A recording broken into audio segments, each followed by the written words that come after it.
Dramatis, evakuasi sapi masuk ke septic tank. Polisi ungkap penjualan data pribadi untuk judol. Pameran alutsista ramaikan Hari Kemerdekaan.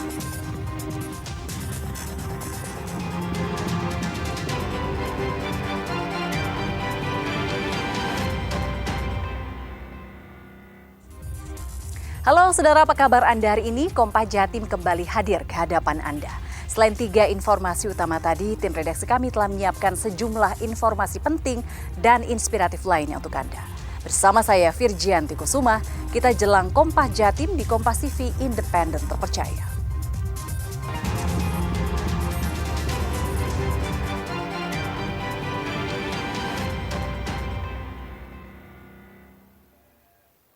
Kita awali Kompas Jatim dengan berita dari Situbondo, Jawa Timur.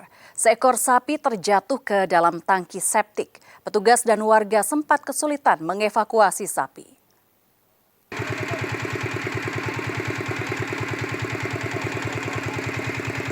Seekor sapi milik peternak di Desa Sumberjo, Situbondo, Jawa Timur ini jatuh ke dalam lubang tangki septik.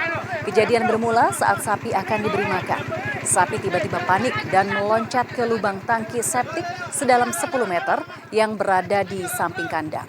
Lubang tangki septik yang sempit membuat petugas kesulitan mengevakuasi sapi. Dengan menggunakan katrol mesin dan alat vertical rescue, sapi akhirnya bisa dievakuasi dengan selamat.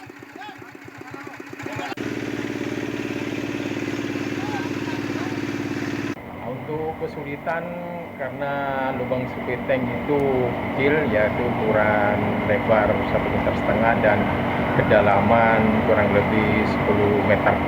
Jadi untuk menarik sapi tersebut agak susah karena pas bodi atau badan dari sapi tersebut. Jadi alhamdulillah sapi dapat terevakuasi dan dalam keadaan selamat atau hidup. Informasi lainnya, sebuah mobil mengalami kecelakaan tunggal di Jalan Ahmad Yani, Surabaya. Mobil yang ditumpangi pasangan lansia ini menabrak trotoar dan pohon lalu terguling di lokasi. Pengemudi mobil mengantuk diduga menjadi penyebab kecelakaan tunggal di Jalan Ahmad Yani, Surabaya. Mobil melaju tak terkendali dalam kecepatan 100 km per jam. Selanjutnya mobil menabrak pembatas jalan dan pohon hingga terguling di tengah jalan.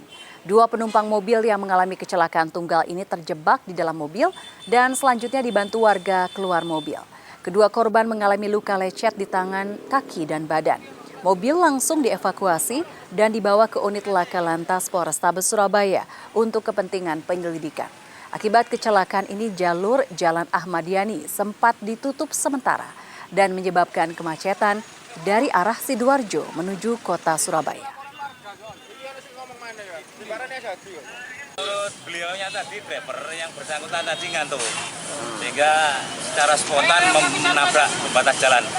Nah, untuk saat ini sudah selesai evakuasi, terus kemudian unit dibawa ke unit laka di Duku Pakis. Nah, untuk kendaraan ke unit satelit. Satelit kemudian diarahkan nanti ke unit laka Polrestabes. Kondisi korban seperti apa? Korban sampai saat ini mengalami luka ringan, Bapak. Mengalami luka ringan, hanya lecet-lecet. Dari Darjo, terus dia merasa mengantuk, sopirnya akhirnya oleng, nabrak trotoar, akhirnya mental ke pohon besar, akhirnya terbalik mobilnya gitu. Berapa orang tadi Pak di dalam mobil? 2 orang, suami istri, tapi alhamdulillah selamat orang. Waktu Bapak menolong tadi kondisi di dalam mobil seperti apa Pak? Kondisinya ya terguling itu, langsung saya lari, langsung tak pecah itu, tak tolong keluar semua itu. Polresta Sidoarjo membongkar praktik penjualan data pribadi untuk digunakan sarana judi online. Tak tanggung-tanggung, nilai transaksi mencapai 5 miliar rupiah. Data-data rekening bank dijual dan dikirim ke Taiwan dan Kamboja. Inilah detik-detik penggerebekan yang dilakukan Satreskrim Polresta Sidoarjo di sebuah rumah kontrakan di kawasan Juanda, Kecamatan Sedati, Kabupaten Sidoarjo. Usai melakukan penangkapan, salah satu pelaku warga Kecamatan Porong akhirnya polisi menangkap 7 orang lain. Dalam menjalankan aksinya, para pelaku mengiming-imingi targetnya atau warga agar bersedia membuka rekening bank sekaligus mengaktifkan m-bankingnya dengan imbalan sejumlah uang antara 500.000 hingga 1 juta rupiah.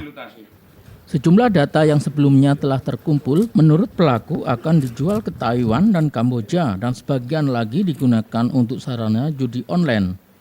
Selain mengamankan 8 pelaku dan juga 25 rekening bank, polisi juga menyita 14 ponsel dan juga 61 kartu ATM berbagai bank yang diduga hendak diperjualbelikan ataupun digunakan untuk judi online. Untuk motifnya, pelaku melakukan jual beli data pribadi berupa rekening bank yang digunakan sebagai sarana untuk melakukan judi online tersebut, tentunya mendapatkan keuntungan perekonomian, dan ini keuntungannya digunakan untuk kebutuhan sehari-hari. Kemudian kami sampaikan untuk tersangka atau pelaku yang berhasil kami lakukan penangkapan dari pengembangan kasus ini. Kemudian saat ini para pelaku sudah dilakukan penahanan di Satati Polresta Sidoarjo, yaitu ada 8 orang pelaku, dan ini memiliki peran perannya masing-masing dalam kejahatan ini. Polisi menjerat tersangka dengan pasal tentang perlindungan data pribadi dengan ancaman hukuman 5 tahun penjara dan denda paling banyak 5 miliar rupiah. Jack Robi, Kompas TV, Sidoarjo, Jawa Timur. Persatuan Guru Republik Indonesia (PGRI) mendukung kebijakan pemerintah mengangkat guru honorer menjadi pegawai pemerintah dengan perjanjian kerja atau PPPK 2025. Dari target nasional 1 juta formasi guru PPPK, 700.000 guru honorer sudah diangkat. Ketua Umum Pengurus Besar Persatuan Guru Republik Indonesia (PGRI) Unifah Rosidi mendorong kepada pemerintah agar 700.000 guru honorer bisa diangkat sebagai guru P3K dari target nasional 1 juta formasi guru P3K. Hal ini disampaikan saat pelantikan, pengukuhan dan pembinaan pengurus perwakilan Yayasan Pembina Lembaga Pendidikan YPLP PGRI Kabupaten Kota se-Jawa Timur masa bakti 2025-2030 di Hotel Santika Premier Gubeng, Surabaya.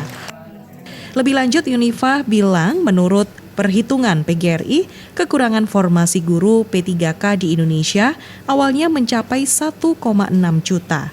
Pemerintah mengangkat 1 juta guru, 700.000 diantaranya telah lolos seleksi. PGRI kini memprioritaskan pendataan formasi R2, R3, serta tenaga kependidikan. Alhamdulillah sih, sebenarnya di dunia ini Indonesia terbaik. Jadi yang sudah masuk itu hampir 700.000 ya, dari 1 juta itu.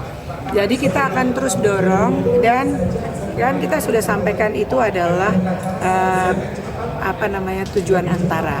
Tujuan jangka panjangnya kalau bisa ya, dan kita move on terus agar mereka tetap sama seperti ASN lainnya. Jadi perubahan undang-undang ASN itu bagian dari sesuatu yang kita perjuangkan. Dalam kesempatan yang sama, Kepala Dindik Jatim Aris Agung Paiwai bilang pihaknya telah mengusulkan 17.000 guru tidak tetap GTT dan pegawai tidak tetap PTT menjadi P3K paruh waktu. Ia menambahkan formasi P3K penuh masih dievaluasi Kementerian Pan-RB, sedangkan usulan paruh waktu sudah lengkap datanya. Ada berapa yang masih sekarang ini tahapan berikutnya ya, P3K paruh waktu. Karena kalau P3K penuh kan masih sementara memang dievaluasi oleh Kementerian Pan dan RB. Nah, untuk yang paruh waktu sudah didata, sekarang ini seluruh provinsi termasuk Jawa Timur sudah mendata siapa saja GTT kita, PTT kita yang masih akan kita usulkan menjadi P3K paruh waktu. Yang tenaga paruh waktu dari data sekitar ada 17.000-an sekian juga dari Jawa Timur. Karena kan kita punya jumlah guru itu 30-an ribu lebih. Pelantikan kali ini diikuti 34 kabupaten kota dari total 38 karena 4 daerah belum melaksanakan konferensi pengurus. Tim Liputan Kompas TV Surabaya, Jawa Timur. Informasi lainnya, ratusan anak jalanan di Surabaya mengikuti gerakan literasi anak jalanan bertajuk Bridge of Word digelar di Surabaya. Program ini digagas seorang siswi SMA Negeri 1 Sidoarjo setelah mengikuti forum internasional di Taiwan. Dengan dukungan sejumlah pihak, gerakan literasi anak jalanan bertajuk Bridge of Word menjadi jembatan bagi anak jalanan di Surabaya untuk bisa menggapai pendidikan dan masa depan yang lebih baik.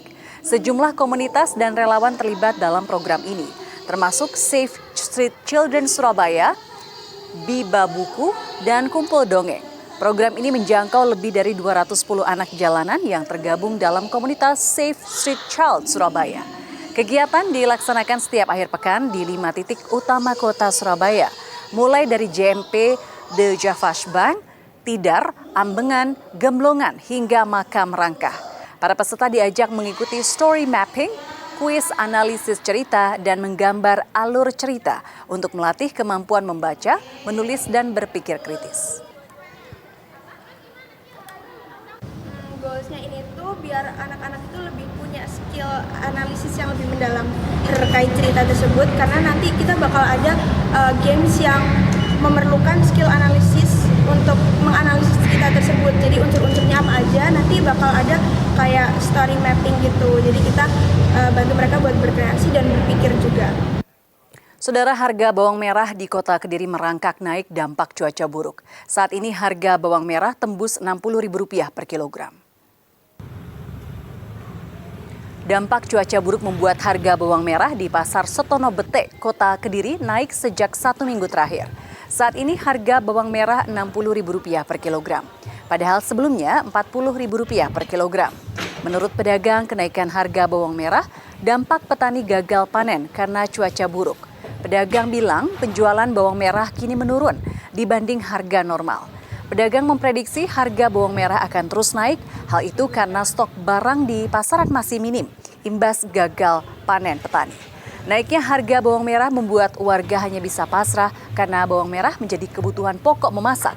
Sehingga mereka terpaksa tetap membeli. Pembeli berharap harga bawang merah turun agar meringankan pengeluaran belanja. Kalau bawang merah itu harganya 60. Kalau 60 harganya bagaimana? Itu naik. Kalau pembeli ya belinya sedikit. Kenaikannya sejak kapan? Sudah lama itu, paling seminggu yang lalu. Iya, biasanya kan belinya 10 kilo jadi 2 hari, 3 hari. Sekarang ya 5 hari. Biasanya setengah kilo sampai sekilo, tadi 1/4. Karena mahal itu ya atau bagaimana? Enggak sebenarnya, enggak, karena di rumah masih ada. Saya mau mahal mau murah tetap dibeli karena memang itu dia yang harus dipakai gitu. Jangan naik terus, bisa turun lah gitu. Biar lumayan, kalau turun kan bisa buat belanja yang lain. Pameran alutsista sambut Hari Kemerdekaan RI akan kami hadirkan usai jeda berikut. Tetaplah bersama kami di Kompas Jati.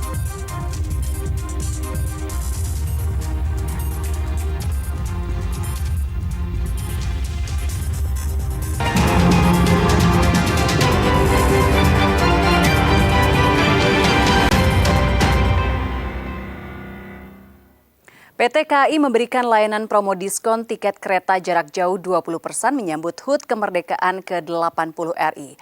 Promo diskon tiket ini hanya berlaku untuk pemesanan tiket mulai tanggal 12 hingga 17 Agustus dan keberangkatan tanggal 17 Agustus nanti.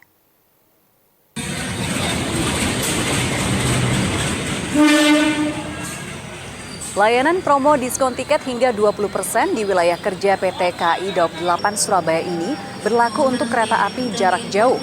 Promo pemesanan tiket ini mulai 12 hingga 17 Agustus 2025. Untuk keberangkatan kereta bertepatan Hari Kemerdekaan tepat pada 17 Agustus. Pemberian diskon tiket ini untuk mengakomodasi penumpang yang akan menghabiskan libur panjang Hari Kemerdekaan yang bertepatan dengan akhir pekan dan cuti bersama. Menurut manajer Humas PT KAI Daob 8 Surabaya, Lukman Arif, pemesanan tiket bisa dilakukan melalui aplikasi Access by KAI maupun mitra resmi KAI. Diprediksi terjadi peningkatan penumpang kereta saat libur Hari Kemerdekaan 17 Agustus nanti. Diskon tiket 20% ini tidak hanya berlaku di wilayah Daob 8 Surabaya, namun untuk seluruh wilayah PT KAI di Indonesia. PT KAI Daob 8 Surabaya menghimbau pada calon penumpang untuk segera merencanakan liburan dengan memesan tiket keberangkatan. Promo ini berlaku untuk pemesanan tiket mulai tanggal 12 Agustus hingga 17 Agustus 2025 untuk keberangkatan pada hari kemerdekaan, yaitu 17 Agustus 2025 nanti. Diskon ini diberikan untuk pelanggan yang membeli tiket melalui seluruh kanal resmi penjualan tiket KAI, seperti aplikasi Akses BKI, situs kai.id, serta mitra penjualan resmi lainnya. Warga Sawojajar Malang menggelar lomba panjat pinang memeriahkan Hari Kemerdekaan Republik Indonesia. Meski pohon pinang yang dipanjat tidak terlalu tinggi, namun keseruan terlihat saat para peserta berusaha menggapai hadiah di atas pohon pinang. Inilah keseruan lomba panjat pinang setinggi 4 meter yang digelar warga perumahan Sawojajar. Satu persatu peserta yang berusaha memanjat pohon pinang terpeleset dan terjatuh karena pohon pinang dibasahi dengan air sabun. Peserta lomba ini selain diikuti pria dewasa, juga diikuti usia anak dan ibu rumah tangga untuk memeriahkan HUT kemerdekaan ke-80 Republik Indonesia. Dengan saling membahu, para peserta ini akhirnya berhasil mendapatkan hadiah nomor undian di dalam botol yang bisa ditukar dengan uang tunai. Erwin, salah satu peserta, mengaku tertantang mengikuti perlombaan ini. Meski proses memanjat susah karena licin, namun dengan semangat kerja tim dan pantang menyerah, ia bisa mencapai puncak dan mendapatkan hadiah. Botolnya ada 50 botol. 50 botol. Dan isi botol paling rendah 50.000. Paling tinggi berapa? Paling tinggi 175 ke 200. Ini tadi dapat? Ini tadi saya dapat 4 tapi dibagi 2 orang. 2 orang. Berapa kali naik tadi, Mas? Berapa kali naik? 2 kali naik. 2 kali naik. Susah nggak sih, Mas? Lumayan susah, pakai deterjen soalnya. Yang penting tujuan kita untuk meramaikan dan hadiah ini semuanya sudah nyampe ke masyarakat. Kalau panjat pinang ini baru tahun ini atau kemarin juga? Baru tahun ini. Baru tahun ini ya Pak Irwin ya. Kita uji coba dan alhamdulillah dengan kondisi semacam ini insya Allah alhamdulillah bisa sukses dan aman. Saudara, warga di Kabupaten Madiun menggelar sejumlah perlombaan unik menyambut peringatan Hari Ulang Tahun Kemerdekaan ke-80 Republik Indonesia. Lomba tangkap lele dan panjat pohon pisang menarik dan memunculkan gelak tawa penonton. Puluhan warga RT 26 Dusun Kayen, Desa Sawulan, Kecamatan Dagangan, Kabupaten Madiun, Jawa Timur mengikuti keseruan dalam perlombaan menangkap ikan lele. Lomba yang digelar di areal persawahan ini untuk memperingati HUT kemerdekaan RI ke-80 yang selalu digelar warga setiap tahun di bulan Agustus. Ada tantangan tersendiri dalam perlombaan tangkap lele ini. Lokasi yang berlumpur serta ikan lele yang sangat gesit membuat warga kesulitan dalam menangkap ikan lele. Meski sulit, namun peserta pantang menyerah dalam berburu ikan lele. Warga yang ikut di perlombaan ini tampak bersemangat meski harus berlumuran lumpur. Ibu ini ikut lomba apa, Bu? Lomba tangkap lele. Gimana tadi dapat apa belum? Sudah dapat 3. Oh, dapat 3. Gimana, seru nggak, Bu? Seru sekali. Oh, ini untuk apa sih, peringatan apa, Bu? 17-an. Oh, memperingati. Ya, 17 Agustus ya. Oh, kalau ini digelar tiap tahun atau gimana? Tiap tahun. Sudah 3 tahun. 4 tahun ya, Neng ya? Ya. Sudah 4 tahun. Kalau ini hadiahnya apa aja, Bu? Kalau tangkap lele ya dapatnya lele. Lele. Ya.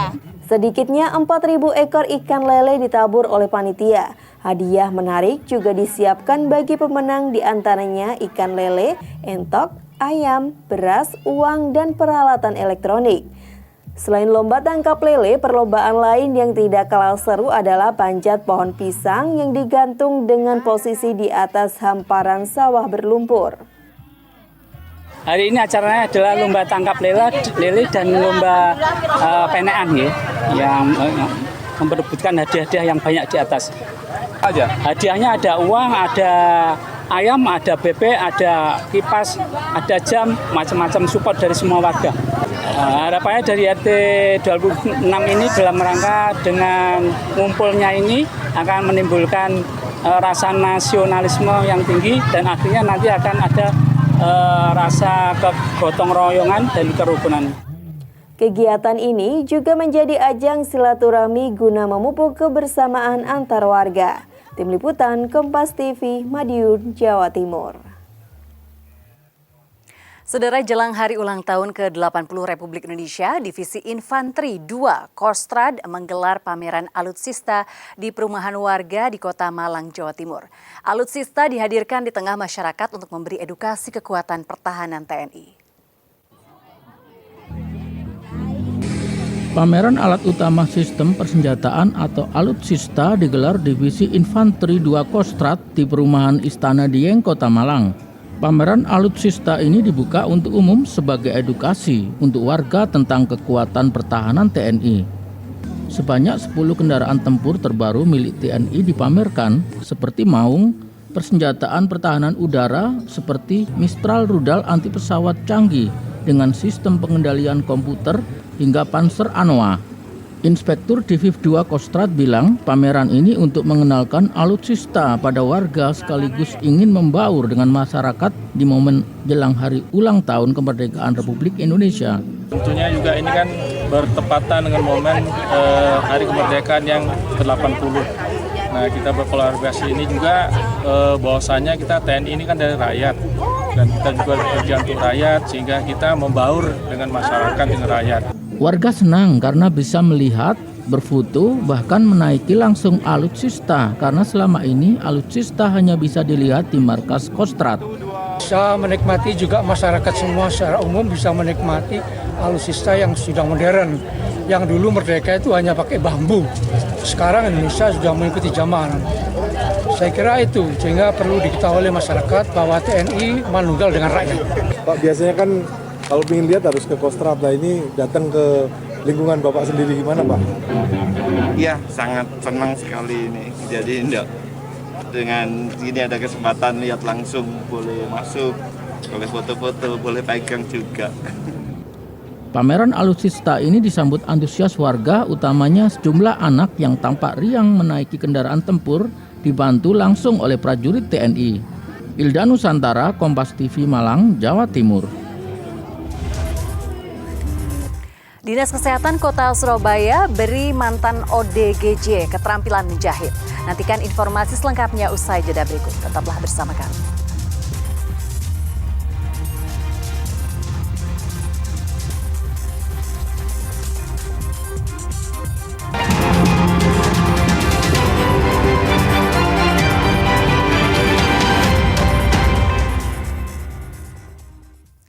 Dinas Kesehatan Kota Surabaya memberikan bekal keterampilan menjahit bagi mantan penderita orang dalam gangguan jiwa atau ODGJ di Surabaya.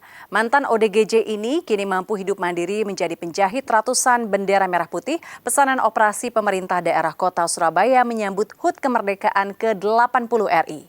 Dan informasi ini sekaligus menutup jumpa kita di Kompas Jatim hari ini. Jangan lupa saudara untuk menyaksikan live streaming kami di kompas.tv dan channel YouTube Kompas TV Jawa Timur. Kompas TV independen terpercaya. Saya Virgianti Kusuma. Sampai jumpa. Di rumah sederhana di Bengkel Sehat Mandiri atau BSM binaan Dinas Kesehatan Kota Surabaya ini, suara mesin jahit memenuhi ruangan produksi bendera merah putih. Adalah Suheni, wanita parubaya mantan penderita ODGJ atau sering mereka sebut yang tersayang terabaikan saat jiwanya tergoncang yang kini menemukan semangat hidup baru melalui jalur jahit menjahit. Setiap hari bersama peserta lain, Suheni dapat menyelesaikan hingga 60 paket bendera merah putih yang telah dipesan oleh organisasi perangkat daerah atau OPD di Kota Surabaya. Bisa membuat sampai berapa, Bu, sehari? Ini sudah sampai ada berapa ini? Ada sekitar 10 ya, Bu? Ada sekitar berapa? Iya. Banyak ya, Bu ya? Ya. Banyak ya. Nah, senang nggak Bu bisa membuat bendera ini? Senang. Bangga, Bu ya? Iya. Ini sekaligus memperingati HUT RI ya. Iya. Ini dilatih berapa lama, Bu? Untuk jahitnya berapa lama pelatihannya? Berapa lama? Ya, disuruh sudah bisa. Oh, bisa. Dilatih ya, Bu. Iya. Kegiatan ini menjadi bagian dari proses terapi dan menumbuhkan rasa percaya diri, semangat kebangsaan dan kebanggaan diri di tengah masyarakat. Ini programnya adalah program untuk paling tidak pasien-pasien yang tersayang ya, yang tersayang. Ini adalah pasien-pasien yang terabaikan saat jiwanya goncang. Ini mereka dilatih di Bengkel Sehat Mandiri di Kota Surabaya yang telah mulai beraktivitas yaitu bulan Oktober tahun 2024. Kegiatan ini membuat bendera untuk persiapan pada ulang tahun kemerdekaan Republik Indonesia, membuat bendera yang per hari mereka bisa menghasilkan 60 piece. Dengan dukungan dan pembinaan yang tepat, mantan penyandang gangguan jiwa seperti Suheni dapat kembali hidup normal, mandiri, dan bisa berkontribusi nyata bagi masyarakat, bangsa, dan negara. Tim Liputan, Kompas TV Surabaya, Jawa Timur.